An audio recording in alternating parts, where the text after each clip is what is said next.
안녕하십니까. 부생방의 함주원입니다. 서울시가 지난달 16일에 발표를 했습니다. 바로 향후 10년 서울비전 2030 마스터 플랜을 발표를 했습니다. 네, 서울시에서 발표한 서울비전 2030 마스터 플랜이 어떤 계획이고 어떤 점을 시사하고 있는지 오늘 알아보는 시간 갖도록 하겠습니다. 네, 본격적인 영상 시청에 앞서서 구독 버튼, 좋아요 버튼, 알림 설정 버튼 꼭 부탁드리겠습니다.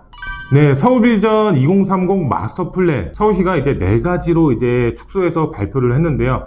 상생도시, 그 다음에 글로벌 선도도시, 안심도시, 그리고 미래 감성도시, 이렇게 총 4가지로 크게 볼 수가 있겠는데요. 네, 자료 화면을 먼저 보시면은 이 청년 첨단 혁신축이라고 해서 창동부터 성수까지 이렇게 길게 쭉 개발이 되고요. 그 다음에 감성 문화 혁신축이라고 해서 김포부터 상암까지 개발이 됩니다. 그리고 국제 경제 혁신축이라고 해서 도심에서부터 구로까지 개발이 된다라고 보시면 될 것 같고요. 예, 그리고 마지막으로 보시면은 미래융합혁신축이라고 해서 삼성부터 양재까지 미래융합혁신축으로 개발이 된다라고 보시면 될 것 같은데요. 이런 개발 계획들을 보시게 되면 수변 중심 성장축으로 개발이 됩니다. 오세훈 시장이 추진을 할 때 한강변 르네상스라고 해가지고 한강변을 개발하겠다라고 말을 했었죠. 이거에 일맥상통한다 라고 보시면 좋을 것 같습니다. 네, 우리가 이런 개발 계획들을 봤을 때 강남을 먼저 생각을 하실 수가 있겠는데요. 강남 테헤란로를 보면은 우리가 테헤란로 주변으로 업무지구가 굉장히 많이 형성이 되어 있죠. 직장인분들이 그만큼 많이 근무를 하십니다. 이것을 봤을 때 우리가 직주근접이라는 말이 있죠. 직장인분들이 많이 근무하시는 주변으로 인프라가 형성이 되면서 집값이 상승이 되는 것을 볼 수가 있습니다. 그만큼 테헤란로 주변으로 집값이 굉장히 지금 현재 높게 형성이 되어 있죠. 이것을 봤을 때 이런 개발 계획들이 발표가 되고 개발이 됐을 때에는 제2의 테헤란로, 제2의 강남으로 변할 수가 있는 개발 계획들이다 라고 보시면 좋을 것 같은데요. 우리가 봤을 때 투자를 계획하시거나 아니면은 실거주로 접근하실 때 이런 개발 계획들이 잡혀 있는 곳에 투자를 하시거나 실거주로 접근을 하셔야지 그만큼 개발 계획에 맞춰서 집가 상승에 대한 그런 시세 차익도 크게 노려보실 수가 있겠죠. 그렇기 때문에 영상을 시청하시는 분들 잘 듣고 집중하시면 좋을 것 같습니다. 네, 그러면은 하나하나 자세하게 살펴보도록 하겠습니다. 네, 그러면 먼저 청년 첨단 혁신축이 뭔지에 대해서 알아보도록 하겠습니다. 청년 첨단 혁신축이란 우선 바이오, 그 다음에 의료, 그러면 마지막으로 ICT, 이렇게 3가지 부분이 개발이 된다라고 보시면 좋을 것 같은데요. 여기서 봤을 때 우리가 창동부터 그 다음에 아래쪽으로 쭉 내려가면서 바로 성수까지 이런 라인들이 청년 첨단 혁신축으로 개발이 됩니다. 여기서 봤을 때 우리가 창동 부분을 먼저 봐보면은 우리가 창동 보면은 창동 차량 기지가 있죠. 차량 기지 이전에 대한 호재가 그 전부터 반영이 되어 있기 때문에 지가가 어느 정도 반영이 되어 있습니다. 그렇기 때문에 조금 투자를 생각하시는 분들의 경우는 창동보다는 이런 아래쪽 바로 강운대로 접근하시는 게 좋을 것 같은데요. 이는 창동도 GTX 노선의 호재도 있지만 이 강운대도 GTX 노선의 호재가 있죠. 그리고 이 강운대의 경우는 이 주변으로 다양한 이런 분양 계획들이 발표가 예정이 되어 있습니다. 신축 아파트들이 만들어진다라고 보시면 될 것 같고요. 여기에 GTX 노선의 호재까지 있으면서 신축 아파트가 들어선다. 지가 상승은 크게 노려볼 수가 있습니다. 지가도 어느 정도 낮기 때문에 지금 진입하시면 굉장히 큰 메리트가 있는 지역이다 라고 보시면 좋을 것 같고요. 그리고 청량리를 봤을 때 우리가 청량리는 솔직히 말할 필요가 없죠. 지금 여러 가지 개발 계획들이라든가 정비 사업들이라든가 교통의 호재라든가 여러 가지 개발 계획들이 이미 잡혀 있기 때문에 지가 상승도 지금도 계속적으로 쭉 이루어지는 지역이다 라고 보시면 될 것 같고요.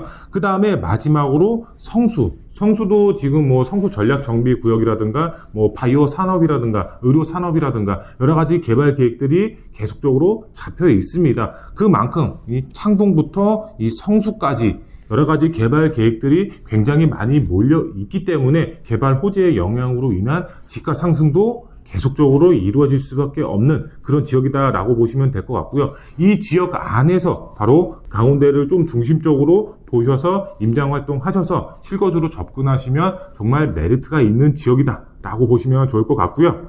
네, 그러면 이제 그 다음으로 봤을 때 이제 두 번째로 감성 문화 혁신축으로 개발이 되는 지역, 바로 이제 김포, 그 다음에 마곡, 상암, 이렇게 세 지역이 감성문화 혁신축으로 개발이 됩니다.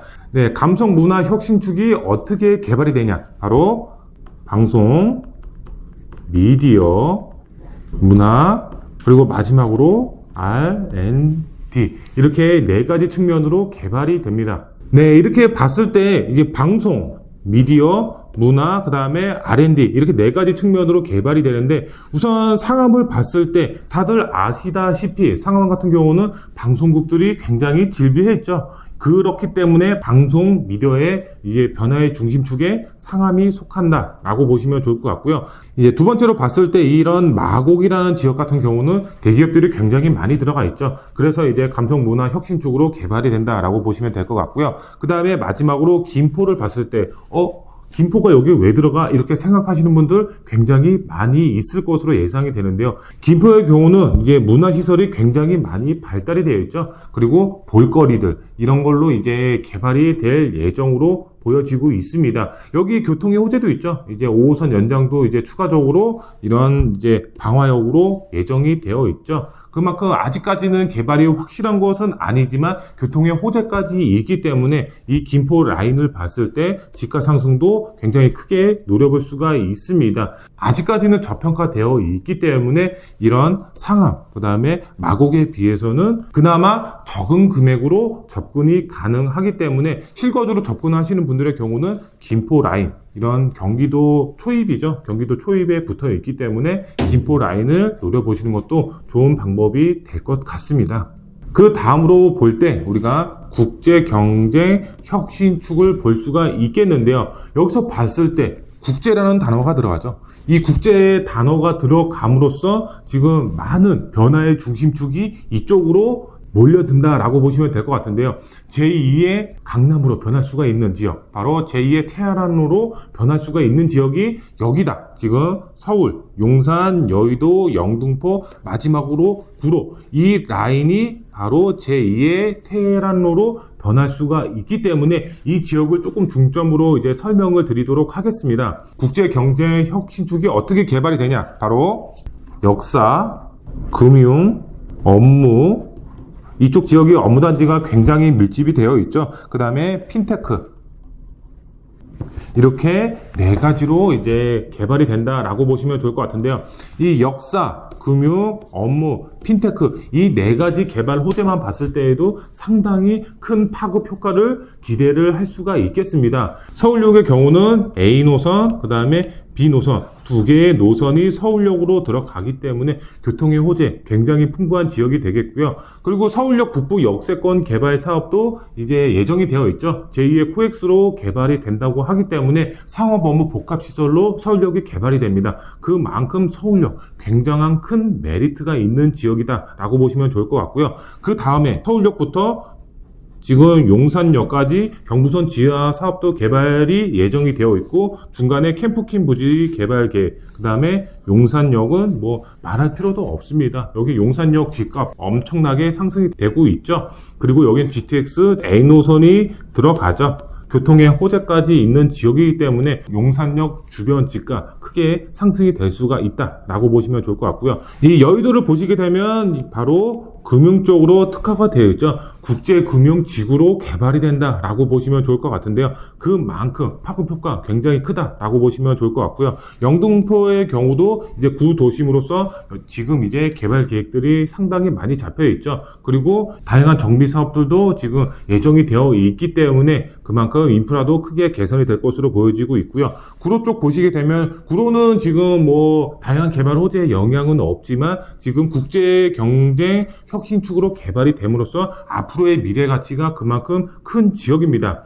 여기서 어떻게 투자를 할 때 어떻게 접근을 해야 되냐? 우리가 서울역, 그 다음에 용산의 경우는 큰 개발 계획들이 있지만 이런 아파트로 접근하기에는 상당히 집값이 높습니다. 쉽게 접근을 못하죠. 그렇기 때문에 앞으로 아파트로 변할 수가 있는 빌라, 이런 빌라, 다세대 주택으로 접근을 하셔서 소액으로 접근하셔서 아파트를 받는 투자로 접근하시는 게 유리하다라고 보시면 좋을 것 같고요. 그 다음에 여의도를 봤을 때에는 여의도도 이제 재건축 아파트들 유망한 지역들이 많이 있는데 집가 굉장히 높습니다. 이런 용산하고 마찬가지로. 그렇기 때문에 아파트로 접근하기보다는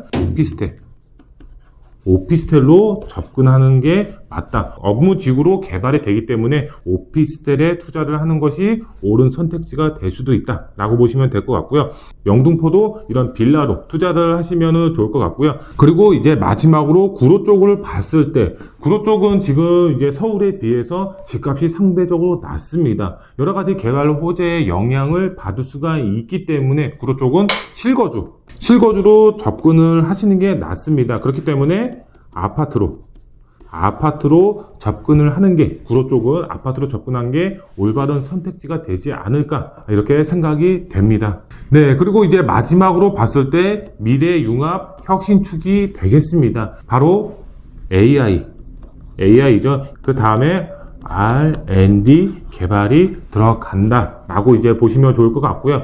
우선 지역적으로 봤을 때 지금 삼성, 그 다음에 수서, 그 다음에 마지막으로 양재, 이렇게 세 지역이 개발이 되겠는데요. 이 삼성의 경우는 여러 가지 이제 업무 단지도 이제 개발이 되지만 여러 가지 개발 계획도 상당히 많이 잡혀 있습니다. 뭐 GBC 개발 사업이라든가 아니면 잠실 마이스단지 개발 사업이라든가 주변으로 이제 뭐 한강변 이제 재건축 사업이라든가 여러 가지 개발 사업들이 이제 굉장히 많이 밀집이 되어 있습니다. 그런데 하지만 이제 삼성의 경우는 들어가고 싶어도 들어갈 수가 없습니다. 왜? 토지 거래 허가 구역으로 묶여 있고 주변으로 삼성역 주변으로 아파트가 없습니다. 주변 이제 청담이라든가 아니면 잠실이라든가 이쪽으로 뻗어 나와야지 이제 아파트를 구매를 하실 수가 있겠는데 아파트 자체가 굉장히 높습니다. 그렇기 때문에 접근을 할 수가 없습니다. 그러면 우리는 어디에 투자를 해야 되냐? 아니면은 수서 쪽이라든가 양재 쪽으로 나오셔서 투자의 계획을 세우셔라 라고 이제 말씀을 드릴 수가 있겠는데요.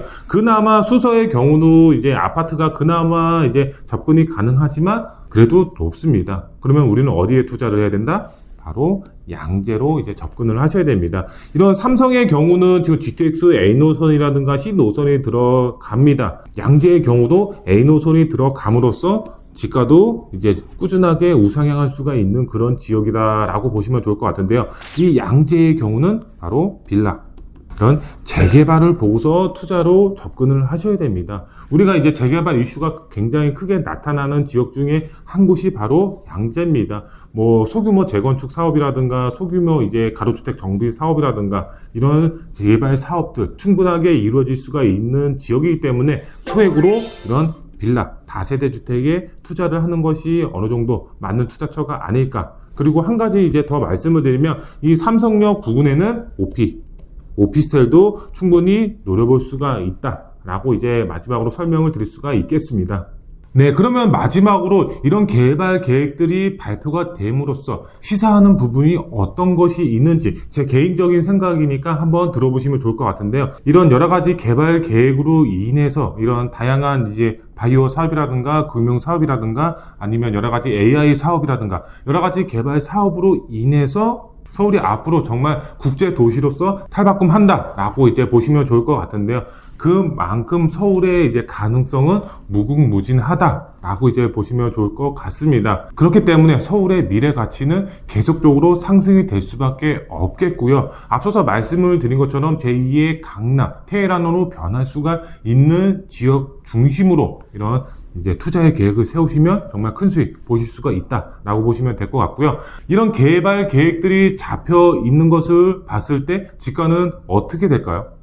정말 집가 꾸준하게 우상향이 될 수밖에 없습니다. 투자를 계획하시는 분들의 경우 집값이 너무 높으니까 조정받을 수 있는 시기가 오지 않을까, 조금 투자 시기를 뒤로 미뤄야 되지 않을까 이렇게 생각하시는 분들도 굉장히 많이 있을 것으로 예상이 되는데요. 제 개인적인 생각은 앞으로의 집값은 계속적으로 우상향이 된다. 왜? 여러 가지 이제 개발 사항들, 여러 가지의 이런 영향들로 인한 집값은 계속적으로 우상향이 될 수밖에 없기 때문에 지금 투자의 전략을 세우셔서 투자의 방향을 세우셔라 라고 이제 말씀을 드릴 수가 있겠고요. 마지막으로 본인의 맞는 투자의 성향과 상황과 금액에 맞춰서 투자의 전략을 세우셔야 됩니다. 정말 무리하게 투자를 하신다고 하시면 나중에 지가가 하락폭에 접어들었을 때에는 정말 큰 낭패를 볼 수가 있기 때문에 본인의 여유 자금 안에서 정말 전략을 잘 짜셔서 이제 오피스텔에 투자를 할 것인지 아니면 실거주로 아파트로 접근을 하실 건지 아니면 정비사업, 재개발이라든가 예정지 쪽으로 접근을 하실 건지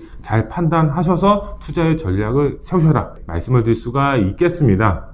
네, 이제 오늘 영상 서울 2030 마스터 플랜 개발 계획에 대해서 이야기를 한번 해봤습니다. 제가 영상에서 이제 앞서서 말씀드린 것처럼 여러 가지 개발 호재의 영향을 받을 수가 있는 지역들, 소액으로 접근할 수가 있는 지역들 말씀을 드렸는데요. 잘 판단하셔서 접근하시면 좋을 것 같고요. 오늘 영상이 마음에 드셨다면 구독 버튼, 좋아요 버튼, 알림 설정 버튼 꼭 부탁드리겠습니다. 그럼 다음 영상에 더 알찬 정보로 찾아뵙도록 하겠습니다. 감사합니다.